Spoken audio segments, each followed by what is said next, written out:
আসসালামু আলাইকুম রহমতুল্লাহ বরকাত। প্রিয় দর্শক, আজকে আমরা জানব পর্দার ভিতরে মহিলারা ব্যাডমিন্টন খেলতে পারবে কিনা এবং আরও গুরুত্বপূর্ণ প্রশ্ন এবং তার উত্তর শুনব। তো চলুন দেরি না করে ভিডিওটা শুরু করি। পর্দার ভেতরে মহিলারা ব্যাডমিন্টন খেলতে পারবে কিনা? উত্তর হলো পারবে, কোনো অসুবিধা নেই। যদি শরীয়ী পর্দা লঙ্ঘন না হয় সেক্ষেত্রে তারা তাদের মতো করে ব্যাডমিন্টন খেলতে পারবেন। যাকে বিয়ে করব না বলে কসম করেছিলাম, পরবর্তীতে তাকেই বিয়ে করি, কাফফারা দেইনি, এখন শারীরিক সম্পর্ক হলে কি জেনার গুনাহ হবে?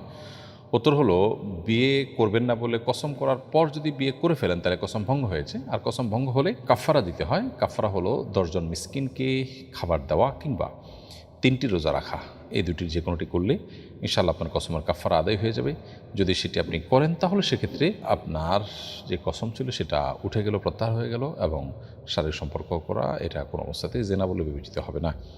এমনকি কাফারা আদায় নাও করেন তারপরে এটা জেনা হিসাবে বিবেচিত হবে না। তবে কাফারা দেওয়াটা আপনার জন্য ওয়াজিব হবে, না দিলে আপনি গুনাহগার হবেন, কারণ আপনি কসম ভঙ্গ করেছেন।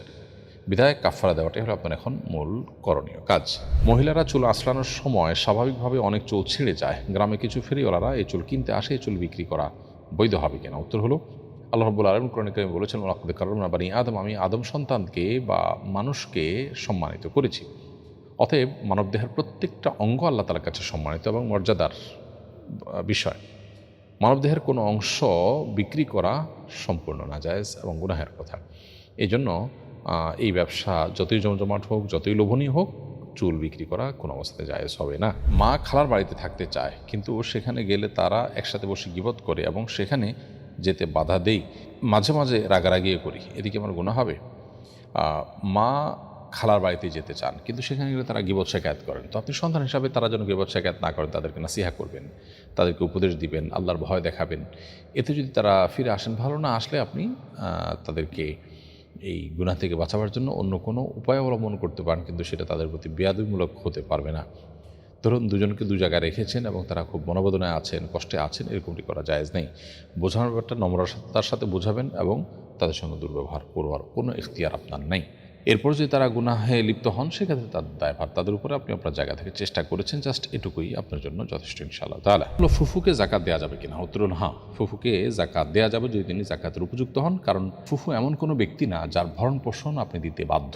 যার ভরণ পোষণ আপনি দিতে বাধ্য তাকে আপনি জাকাতের টাকা দিতে পারবেন না। ধরুন আপনার সন্তান সন্ততির ভরণ পোষণ আপনার উপরে বর্তায়, বিধায় আপনি তাদেরকে জাকাতের টাকা দিতে পারবেন না। তো ফুফু যেহেতু এমন মানুষ যার ভরণ পোষণ আপনার কর্তব্যের মধ্যে পড়ে না, আপনার দায়িত্বের মধ্যে, ফরজ না, আপনার উপরে অধিকার হিসাবে তার থাকে না, সেজন্য জাকাতের উপযুক্ত যদি মনে হয় আপনার ফুফুকে, তাহলে অবশ্যই আপনার নিজের জাকাতের টাকা তাকে দিতে পারবেন। বরং নবী করিম সাল্লাল্লাহু আলাইহি ওয়াসাল্লাম বলেছেন, আস-সাদাকাতু আল মিসকিন, সাদাকা সাধারণ মিসকিনকে দান করলে সেটা একটা দানের সওয়াব এনে দেয়। ওয়াস-সাদাকাতু আলা যিল কুরবা সিলাতুন ওয়া সাদাকাতুন, আর যদি দানটা হয় কোনো আত্মীয় স্বজনের জন্য, নিকট আত্মীয়ের জন্য, রক্ত সম্পর্কে আত্মীয়কে দান করা হয়, তাহলে সেক্ষেত্রে আত্মীয়তার বন্ধন রক্ষার সওয়াব এবং দানের সওয়াব ডাবল পাওয়া যায়। তো এই জন্য আপনি নির্দ্বিধায় এখানে দান হিসাবে সাদেকা বা জাকাত দিতে পারবেন যদি তিনি জাকাতের হকদার হন। 17 বছর বয়সী ভাইয়ের সাথে সফর করা যাবে কিনা? উত্তর হলো হ্যাঁ, 17 বছর বয়সী ভাই একজন প্রাপ্তবয়স্ক পুরুষ শরিয়ার দৃষ্টিকোণ থেকে। ফলে আপনি একজন নারী হিসাবে তাকে মাহরাম গণ্য করে সাথে নিয়ে সফর করতে পারবেন, কোনো অসুবিধা হবে না। সালাতের সময় আশপাশে মানুষ থাকলে আমার ডিস্টার্ব হয়, অনেক সময় রিয়াও হয়ে যায়, তাই আমি একা একটা অন্ধকার ও নির্জন স্থানে সালাত পড়ি। এ সম্পর্কে শরিয়া কি বলে? উত্তর হলো, পুরুষের জন্য ফরজ নামাজ মসজিদে যেয়ে পড়া সুন্নাত মুআক্কাদা, এর জন্য ফরজ নামাজ মসজিদে গিয়েই পড়া উচিত। আর নফল নামাজ নির্জনে বা অন্ধকারে পড়া যেতে পারে। আপনার রিয়া হয়ে যেতে পারে, এই চিন্তা থেকে আপনি ফরজ নামাজ যদি মসজিদে গিয়ে না পড়েন তাহলে আপনি গুনাহগার হবেন, রিয়া হইলেও হবে, তারপর আপনাকে মসজিদে গিয়ে নামাজ পড়তে হবে। ফরজ নামাজ, ফরজ দান এগুলো প্রকাশ্যেই করতে হয়, যেমন জাকাত, নামাজ এগুলো প্রকাশ্যে করতে হয়। আর যেগুলো ফরজ না নফল সেগুলো বরং গোপনে করাটা উত্তম। আমার স্বামী মারা যাওয়ার পর আরেকজনের সাথে বিবাহ বন্ধনে আবদ্ধ হয়েছি। প্রথম সংসারেও আমার সন্তান আছে, দ্বিতীয় সংসারেও সন্তান আছে। প্রথম স্বামীর ত্যায্য সম্পত্তি থেকে আমি যে সম্পদ পেয়েছি আমি মারা যাওয়ার পর, এতে কি আমার দ্বিতীয় সংসারের সন্তানরাও হকদার হবে?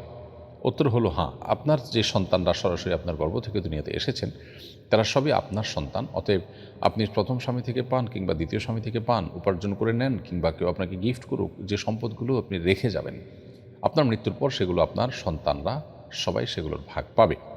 হ্যাঁ, আপনার কোনো স্বামীর অন্য স্ত্রী থেকে আসা সন্তান যারা, তারা আপনার সন্তান, গর্ভস্থ সন্তান, আপনার গর্ভের সন্তান নয়, যার কারণে তারা আপনার মিরাসের অংশ পাবে না। আমি দীর্ঘদিন ধরে স্কিনের সমস্যায় ভুগছি, যেখানে থাকি এখানে কোনো মহিলা ডার্মাটোলজিস্ট পাচ্ছি না।